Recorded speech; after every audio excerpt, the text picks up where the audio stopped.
কালামে হাকিমের আয়াতের মধ্যে আল্লাহ রাব্বুল আলামিন তিনটা আদেশ করছেন বান্দার প্রতি আর তিনটা নিষেধ করছেন বান্দার প্রতি। পৃথিবীর সমস্ত মুহাক্কিক মুফাসসিরিনগণ একমত। তাফসীর রুহুল মাআনি, ইবনে কাসির, বাইজাবি, জালালাইন, দুররে মানসুর এ জাতীয় প্রসিদ্ধ সকল তাফসীরওয়ালারা একমত যে আল্লাহ রাব্বুল আলামিনের এই আয়াতটা তিনটা আদেশ আর তিনটা নিষেধ যদি কোনো বান্দা মাইনা চলে তো পুরা কোরআন মানার আমল করার উপযোগী তার হয়ে যায়। এমনকি মুফাসসিরিনরা কয় আল্লাহ তাআলা কোরআনে কারীমের কম বেশি ৬৬৬৬ আয়াত নাজিল করছেন। এই সব আয়াত যদি নাজিল না করতেন, শুধু এই আয়াতটাই যদি নাজিল করতেন, তো এই আয়াত নিয়ে আপনার আমার নবী যদি এই এক আয়াত নিয়ে উম্মতের মাঝে মেহনত করতেন তো সারে আলমের উম্মতের নাজাতের জন্য যথেষ্ট হয়ে যেত এই একটা আয়াত। বাড়ি গিয়া বললেও হবে, এটা জমা রাখেন, বাড়ি গিয়া কয়ে আল্লাহু আকবার। কি ব্যাপার, এত গুরুত্বপূর্ণ এই আয়াত কেন? বলে আল্লাহ রাব্বুল আলামিন এই আয়াতটা এমন গুরুত্বারোপ করেই সাজাইছেন যে মুমিনের জিন্দেগি সুন্দর হওয়ার জন্য এই একটা আয়াত যথেষ্ট। আলহামদুলিল্লাহ। মুফাসসিরিনরা কয় পৃথিবীর জমিনে হযরত ঈসা আলাইহিস সালাতু ওয়াস সালাম বিদায় হওয়ার পরে বছরের পর বছর, বছরের পর বছর, যুগের পর যুগ চলে যায়, কোন নবী নাই, এমনকি ভালো একটা কথা বলনেওয়ালাও কেউ নাই। নিজের কর্তা সন্তানটারে নিজে নিজ হাতে জীবন্ত প্রতিদিন দিচ্ছে। একটা মানুষ না এসে হাত ধরে বলবে ভাইরে এটা কি করতেছিস? নিজের সন্তানকে নিজে এইভাবে মারে। কিয়ামতের ময়দানে তো আসমানের মালিক জিজ্ঞাসা করবেন বিআইয়ি যামবিন কুতিলা। এই কথা বলনেওয়ালা কেউ ছিল না। সন্তান তার মায়ের সাথে জিনা করতো, জিনা। আসতে বলেন কেন? বাবা তার সন্তানের সাথে জিনা করতো, ভাই বোনের সাথে জিনা করতো। ভাই বোনের কোন নির্দিষ্ট পরিচয় নাই, বাবা সন্তান নির্দিষ্ট পরিচয় নাই, স্বামী স্ত্রীর নির্দিষ্ট পরিচয় নাই। এমন একটা নির্দিষ্ট জামানা ছিল। বলেন তো 1450-1500 বছর পরের জামানায় ভাই বোনকে ধর্ষণ করে না করে না? বর্তমানে হয় না? বাবা সন্তানকে ধর্ষণ করে না করে না? কোন জামানায় বসবাস করতেছি আমরা, কোন সমাজে বসবাস করতেছি আমরা? আল্লাহ আমাদের উপরে হেদায়েতের নূরকে আম করে দেন। এই যে অন্যায় অপকর্মগুলো চলছে, একটা মানুষ নাই নিষেধ করার যে এগুলা করো না। আত্মীয় স্বজনের সাথে দ্বন্দ্ব, যুগের পর যুগ দ্বন্দ্ব লাগিয়া যায়। দাদায় মারা যায় তো তার সন্তানকে নসিহত করে যে আমি চলে যাই, কিন্তু ওই যে তোর চাচার সাথে যে দ্বন্দ্ব লাগে আছে এটা কিন্তু জিয়ায়া রাখবি, এটা চালায়া যাবি, এটা যেন বন্ধ না হয়, ওসিয়ত করে গেলাম। তো দাদা চলে গেছে, সন্তানের পিতা এবার সন্তানের কাছে উপরে আসছে, তো ওই পিতা চলে যায় তো আবার সন্তানের হাত ধরে, মানে ওই দাদার নাতির হাত ধরে ওসিয়ত করে তোমার দাদার ওসিয়ত অমুকের সাথে যুদ্ধ জিহাদ করা, সাবধান, এটা যেন বন্ধ না হয়। পৈতৃক সূত্র হিসেবে তোমার উপর দিয়ে গেলাম, তুমিও চালায় নিয়ে যাও। বলেন নাউযুবিল্লাহ। একটা ভালো কথা বলনেওয়ালা কেউ ছিল না। ঠিক এই মুহূর্তে আয়াতের শানে নজুলের আংশিক যতটুকু না বললেই নয়, এই মুহূর্তে মক্কার মধ্যে প্রভাবশালী কিছু গোত্রের একটা গোত্রের নাম সাইফ গোত্র। এই গোত্রের লিডারের নাম ছিল আকসাম ইবনে সাইফি। আকসাম ইবনে সাইফি কিছু লোকরে নবীর দরবারে পাঠাইছে, যাও আব্দুল্লাহর বেটার কাছ থেকে শুনে আসো, সে নাকি নতুন নবুয়তের দাবি করে।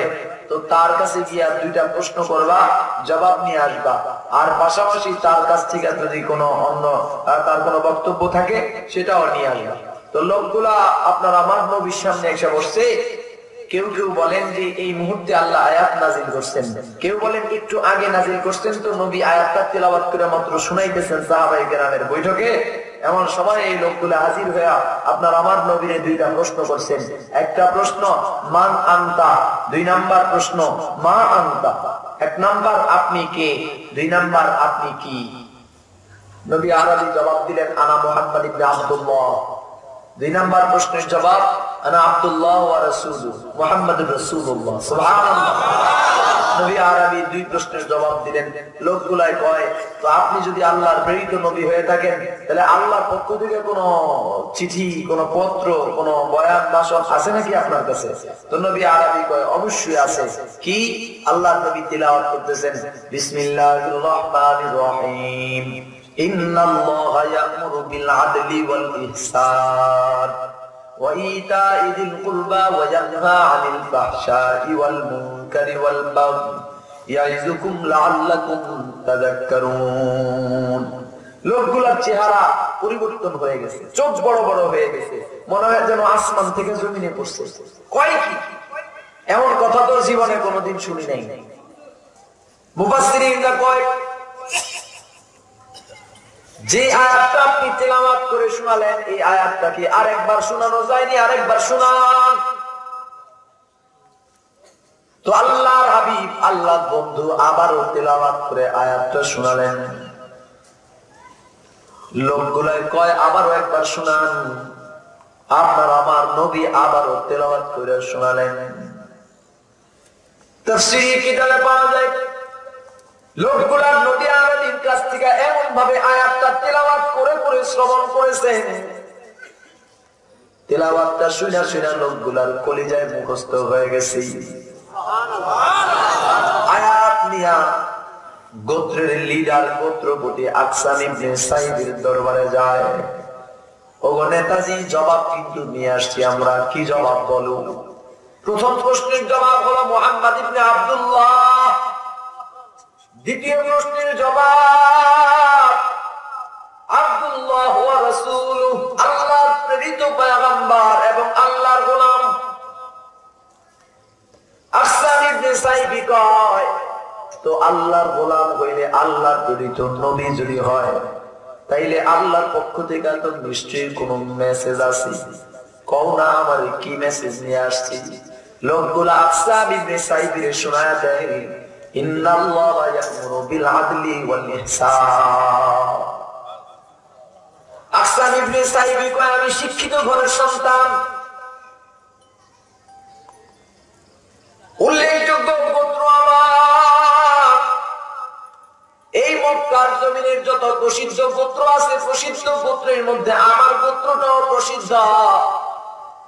এই গোত্রের ভিতরে জন্মাইছি, বড় হয়েছি না। আমার বাবার জবান থেকে কোনোদিন এমন সুন্দর বয়ান শুনেছি না, আমার দাদার জবান থেকে কোনোদিন এমন সুন্দর বয়ান শুনেছি না, কোন মুরব্বীদের জবান থেকে শুনলাম কেউ কোনোদিন কয় না এত সুন্দর বয়ান। আকসাম ইবনে সাইবি কয়, মুহাম্মাদের কি আব্দুল্লাহর বেটা মুহাম্মদ সাল্লাল্লাহু আলাইহি ওয়া আলিহি ওয়াসাল্লাম এত সুন্দর বয়ান কোন জায়গায় থেকে পাইলো? আমরা তো জানি লোকটা হলো উম্মি, না কারো কাছ থেকে কোনো কবিতা শিখছে, না ছন্দ শিখছে, না গল্প শিখছে, না পড়ালেখা শিখছে, কারো থেকে কোনোদিন সবক নেয় নাই। এই লোকটা এত সুন্দর বয়ান কোন জায়গা থেকে পায়? নিশ্চয়ই এটা জমিনের কোন মানুষের বানানো গল্প নয়, এটা আসমান থেকে জমিনবাসীর জন্য আসমানের মালিক পাঠাইছেন আব্দুল্লাহর বেটার কাছে। আকসাম ইবনে সাইবি নবী আলাইহিস দরবারে এসে কয়, যেই বয়ানটা আমার লোকদেরকে শোনাইছেন, আমারে কি একটু শোনাইতে পারবেন নাকি? আমার একটু শোনান। আপনার আমার নবী আমার তেলাওয়াত করে আয়াতটা শোনায় দেয়। আকসাম ইবনে সাইবি কয়, আমার হাতটা আপনার হাতে রাখা, কালিমার মালাটা আমার গলায় দিয়া আমারে মুসলমান বানায়া দেন। আকসাম ইবনে সাইবি মুসলমান হয়ে গেলেন। গোত্রের হাজার হাজার মানুষের সামনে দাঁড়ায় আকসাম ইবনে সাইবি কয়, আব্দুল্লাহর বেটার হাতে হাত দিয়া আমি নতুন ধর্ম গ্রহণ করেছি। তোমাদের কারো যদি কিছু বলার থাকে তো আমারে বলতে পারো। হাজার হাজার মানুষের সামনে থেকে ভিতর থেকে দুই একজন দাঁড়াইছে, যারা সবার নাম কি বলে মুখপাত্র, দাঁড়ায় কয়, এই গোত্রে জন্মাইলাম, আমার জন্ম এ গোত্রে, বাবার জন্ম এ গোত্রে, দাদার জন্ম এ গোত্রে। ক্ষমতার পালা বদল হয়ে আপনারাই এই গোত্র পরিচালনা করেন। ওগো নেতাজি, জন্ম থেকে আজ পর্যন্ত কোনদিন দেখি নাই যে জায়গায় অকল্যাণ আছে ওই জায়গায় আমাদেরকে পাঠাইছেন। এমন কোন দিন হয় নাই যে জায়গায় মুসিবত আছে ওই জায়গায় পাঠাইছেন। নিজেও কোনদিন মুসিবতের কাতারে যান নাই, আমাদেরকেও যাইতে দেন নাই। আজকে যেহেতু আমাদেরকে রেখে আপনি একটা রাস্তা দখল করেছেন, ঢুকছেন, আমাদের বিশ্বাস হয়ে গেছে ওই রাস্তাটা যদি অকল্যাণ হইতো, মন্দ হইতো, খারাপ হইতো, আপনি আকসা বিজনেস সাইফে জীবনে কোনোদিন ওই রাস্তায় যাইতেন না। আমাদের বিশ্বাস হয়ে গেছে ওই রাস্তাটা ভালো। তো যেই রাস্তাটা ভালো সেই রাস্তায় আপনি একা কেন চলবেন? আমরা কেন ধ্বংসের রাস্তায় থাকবো? আমাদেরকেও আব্দুল্লাহ বেদার কাছে নিয়ে হাতে হাত দিয়া কালিমা পড়ায় মুসলমান বানায় দেন। বিবেক দিলে, বুদ্ধি দিলে চিনিতে তোমায়, তবু কালাম শুনতে কর্ম দিলে যে আমায়। বিবেক দিলে, বুদ্ধি দিলে চিনিতে তোমায়, তবু কালাম শুনতে কর্ম দিলে যে আমায়। চক্ষু দিলে সব দেখিতে, চক্ষু দিলে সব দেখিতে, নিয়ামত তোমার। তোমারই দয়া ছাড়া কেমনে হব পার, তোমারই দয়া ছাড়া। দয়া করো ওগো দয়াল মোরা গুনাহগার, তোমারই দয়া ছাড়া কেমনে হব পার, তোমারই দয়া ছাড়া। বলবো নাকি? দাঁড়ায় থাকলে গজল বাইর হয় না। জমা রাখলাম গজলটা। এবার আরো একটু গজল আর একটু আলোচনা, যেহেতু আপনাদের বিশেষ একজন মেহমান আছে, ওনার হক আছে আপনাদের উপরে।